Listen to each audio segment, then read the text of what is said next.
Welcome to Sacred Texts Summarized, where we distill timeless wisdom from the world's most profound spiritual and philosophical texts. Today, we delve into the Analects of Confucius, a cornerstone of Chinese philosophy that has shaped ethics, governance, and personal relationships for over 2 millennia. Together, we will explore its teachings on virtue, harmonious relationships, and the essence of ethical living, uncovering insights that remain deeply relevant in our modern world. Confucius, or Confuzi, lived in China during the 6th century BCE, a time of social upheaval and political fragmentation. Amid this chaos, he developed a philosophy centered on restoring order and harmony, both within individuals and in society. His teachings, recorded by his disciples in the Analects, are not systematic treatises, but conversations, anecdotes, and reflections. This format reflects his belief that wisdom is dynamic and must be cultivated through dialogue and lived experience. At the heart of Confucian thought are 3 core concepts: Ren, humaneness or benevolence; Eli, ritual and propriety; and Xiao, filial piety. These principles provide a framework for ethical behavior and harmonious relationships, forming the foundation of a virtuous life.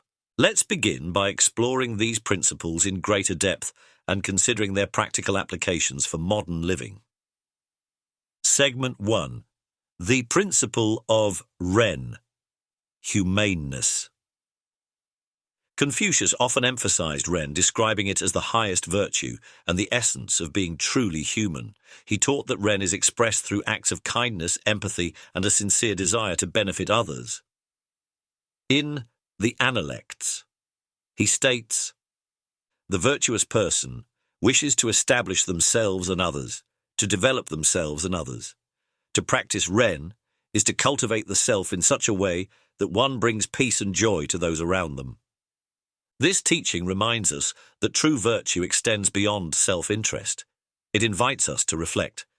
How often do our actions seek to uplift others? In what ways can we embody compassion in our daily interactions? Confucius also believed that Ren requires a balance of empathy and self-discipline. For example, he advises, "Do not impose on others what you yourself do not desire." This early articulation of the Golden Rule challenges us to consider the impact of our actions on others. By placing ourselves in another's position, we can cultivate understanding and avoid harm. But how do we practice Ren in challenging situations? Confucius acknowledged that humanness often demands courage and resilience. He advised his followers to persevere in kindness, even when it was not reciprocated, stating, "In practicing Ren, the noble person does not yield to adversity."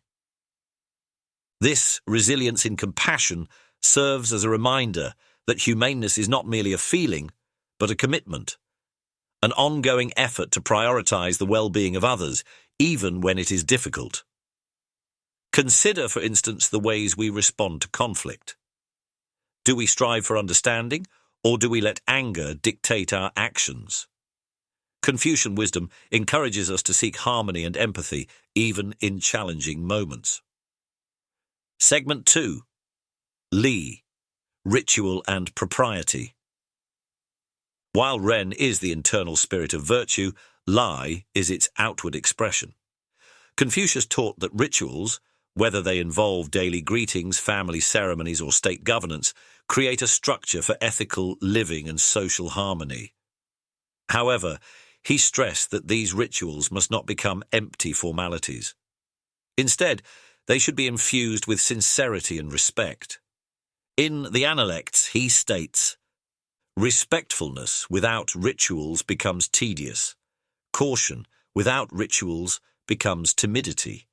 Boldness without rituals becomes insubordination." Rituals serve as a bridge between individual intentions and collective well-being. They remind us that even mundane actions can carry deeper significance when performed with mindfulness and respect. Consider a simple ritual, such as expressing gratitude before a meal. While it may seem minor, this act of acknowledgement connects us to the effort of those who prepared the food. the farmers who grew it, and the earth that sustained it. Through such rituals, we cultivate a sense of interconnectedness and gratitude. Confucius also linked Li to the cultivation of character. He believed that practicing proper conduct refines our inner virtues over time. For example, by consistently showing gratitude or humility, we strengthen those qualities within ourselves. This insight invites us to ask, what daily practices help us align our actions with our values? Beyond the personal, Li also plays a vital role in governance. Confucius argued that a ruler's adherence to propriety sets the tone for the entire society. He stated, when the ruler is correct, his subjects will follow his example without the need for orders. This teaching underscores the importance of leading by example. Whether we are leaders in our workplaces, communities, or families, our actions have a ripple effect. By embodying respect and sincerity, we inspire others to do the same. Segment 3. Xiao, filial piety. Another cornerstone of Confucian ethics is xiao, or filial piety. For Confucius, the family was the fundamental unit of society, and harmonious familial relationships were essential for a stable and virtuous community.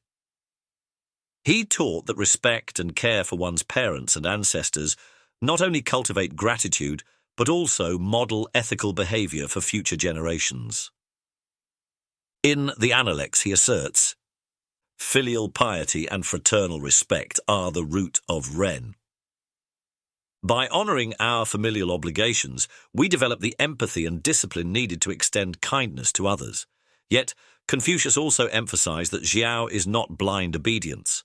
Children should respectfully offer guidance to their elders when necessary, as true respect involves helping one another grow in virtue. This teaching encourages us to reflect on the relationships that have shaped us. How do we honor and learn from those who came before us? And how can we nurture mutual respect within our families? Moreover, xiao extends beyond biological family. Confucius believed that the principles of filial piety could guide our interactions with all members of society. By treating others with the care and respect we show to our family, we contribute to a culture of harmony and mutual support. Consider, for example, how we interact with our communities. Do we approach our neighbours, colleagues, or even strangers with the same respect and care we show to loved ones? Confucian ethics challenges us to expand our circle of compassion, creating a society rooted in mutual understanding and support. Segment 4. The role of the yunzi, the noble person. Central to Confucian philosophy is the concept of the junzi, often translated as the noble person or gentleman. The junzi is an ideal of moral excellence, someone who leads by example and prioritizes virtue over personal gain. Confucius contrasts the junzi with the xiaoren, little person, who is driven by self-interest and short-term desires. He states, the yunzi seeks harmony without uniformity. The xiaoren seeks uniformity without harmony. The yunzi embodies virtues like integrity, humility, and courage, inspiring others to follow their example. Importantly, Confucius believed that anyone could aspire to become a yunzi through education and self-cultivation. This idea reflects his egalitarian vision. Nobility lies not in birth, but in character. As we consider this ideal, we might ask ourselves, what qualities do we admire in those we consider noble? And how can we cultivate those traits in our own lives? The path to becoming a yunzi is not easy. It requires constant self-reflection, discipline, and a commitment to ethical principles. Confucius advised his followers to demand much of yourself and little of others. This teaching highlights the importance of personal accountability. Rather than focusing on the flaws of others, the yunzi strives to improve themselves, setting an example through their actions. Segment 5. Confucian ethics in modern life. Though written over 2 millennia ago, the teachings of Confucius remain profoundly relevant. In a world often marked by division and self-interest, his emphasis on empathy, respect, and communal harmony offers a powerful counterbalance. For example, his principle of Ren reminds us to prioritize kindness and connection, especially in challenging times. His focus on Li invites us to approach even small actions with mindfulness and intention. And his teachings on Xiao encourage us to honor and learn from our relationships, fostering gratitude and mutual support. As we navigate modern complexities, we might draw on Confucian wisdom to ask, how can we practice kindness in our daily interactions? What rituals or habits help us stay grounded in our values? How can we nurture harmony in our families and communities?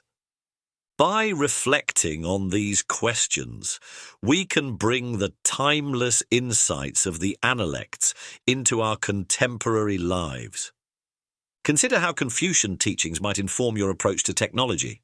In a digital age where interactions often feel impersonal, the principles of Ren and Li remind us to infuse our communications with kindness and respect. Whether responding to a message or participating in online discourse, we can strive to uphold the values of empathy and sincerity. Thank you for joining on this journey through the Analects of Confucius. As we part today, I invite you to ponder, how can you embody Ren, Li, and Xiao in your own life? May these teachings inspire you to live with greater peace, understanding, and intention. If you found this exploration meaningful, consider sharing it with someone who might benefit from Confucius's timeless wisdom. Until next time, may you walk the path of the Yunzi, ever striving toward virtue.